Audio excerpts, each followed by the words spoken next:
So today I'm going to be teaching you how to put any design you want onto a t-shirt. We're going to go from this to this. Cross t-shirts are really in for this season. Let's get started. So in order to make this shirt, you're going to need a few supplies. The first thing you're going to need is a paintbrush that you can use with fabric paint. The paintbrushes that have the white bristles at the craft store are usually the ones that are compatible with fabric paint. And then you're going to need a color of fabric paint. I would pick black if you're going to work on a white shirt, or white if you're going to work on a black shirt. And if you have gray, you can pretty much go black or white, or you could go to any other color really, but I just have white today. You're going to want a pair of scissors, some tape, an iron, an X-Acto knife, some wax paper, and you're going to want to get whatever design you're going to be putting on a shirt. Today I'm going to teach you guys how to put a cross on your shirt, and of course you're going to want to get a shirt. And what I did with my shirts before I did it was I washed them and then I also dried them in the dryer, so that way you know that they are shrunken as much as they will shrink, because you wouldn't want to put the paint on them and then have them shrink. And then you're going to want a piece of glossy newspaper to put some of your paint on, or paper plate, anything that will really work.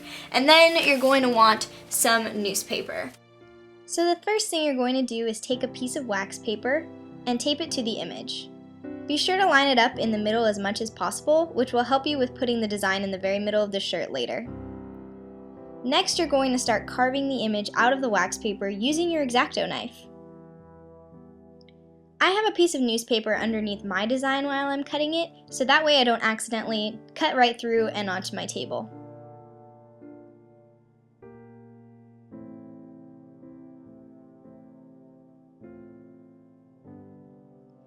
Going slowly, I'm taking little geometric pieces of the wax paper off a little bit at a time.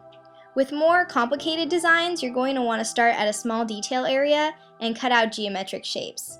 I'll have more information on that on my blog, which will be posted below. Once you're finished cutting your entire design out, you can go ahead and trim away the excess wax paper, and then go ahead and peel the wax paper away from the design.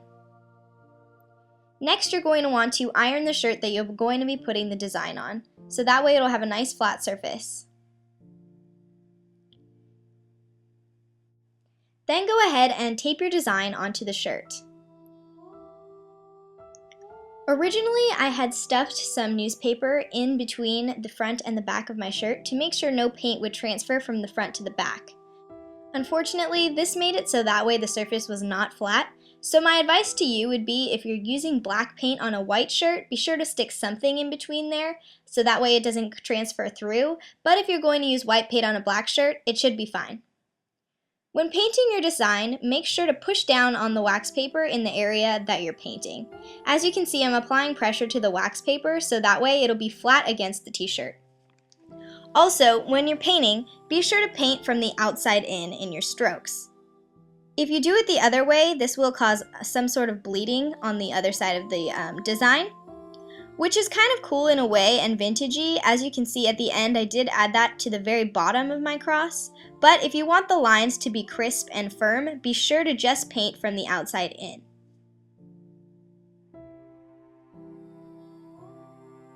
You can do as many layers as you want, depending on how opaque you'd like your cross to be. And as you can see, I took out my newspaper really quickly because it was frustrating me to no end. Be sure to go slow and take your time, because I really haven't found a way to erase mistakes yet. So definitely be sure to at least try this out one time not on a shirt, just making sure you get the technique.